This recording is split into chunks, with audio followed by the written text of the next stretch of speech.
Bail application ഇന്ന് move ചെയ്തിട്ടുണ്ട്. പിന്നെ റിപ്പോർട്ടിന് വേണ്ടി വെച്ചിരിക്കുകയാണ്.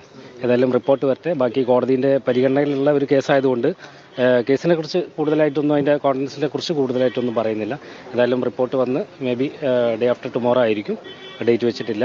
ഏതായാലും ഡേ ആഫ്റ്റർ ടുമോറോ റിപ്പോർട്ട് വന്നതിന് ശേഷം ബാക്കിയുള്ള കാര്യങ്ങൾ ബെയിൽ ആപ്ലിക്കേഷൻ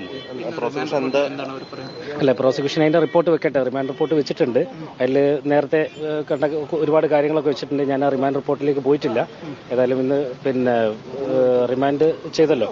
അപ്പോൾ ഏതായാലും മറ്റന്നാൾ അതിൻ്റെ നമ്മളെ ബെയിൽ ആപ്ലിക്കേഷൻ്റെ മുകളിലുള്ള റിപ്പോർട്ടും കൂടി വരട്ടെ. അതും കൂടി വന്ന് നമ്മൾ ആവശ്യപ്പെട്ട് ബെയിൽ ഇറങ്ങാൻ വേണ്ടിയിട്ടാണല്ലോ. സ്വാഭാവികമായിട്ടും നമ്മൾ ബെയിൽ കൊടുക്കാൻ വേണ്ടിയിട്ടാണ്. നമ്മളെ പ്ലീഡിങ്സ് ഒക്കെ പറഞ്ഞിട്ടുണ്ട്. ഏതായാലും കോടതി പരിഗണനയിലിരിക്കുന്ന കേസായതുകൊണ്ട് അതിൻ്റെ ബാക്കി കാര്യങ്ങളിലേക്കൊന്നും ഞാൻ പോകുന്നില്ല. ഏതായാലും റിപ്പോർട്ട് വരട്ടെ. അതിന് ശേഷം നമുക്ക് ബാക്കി ഇല്ല, പറഞ്ഞിട്ടില്ല. കോടതി ചില കാര്യങ്ങൾ റിമാൻഡ് ചെയ്യുന്നതായിട്ടുള്ള ബന്ധപ്പെട്ട കാര്യങ്ങൾ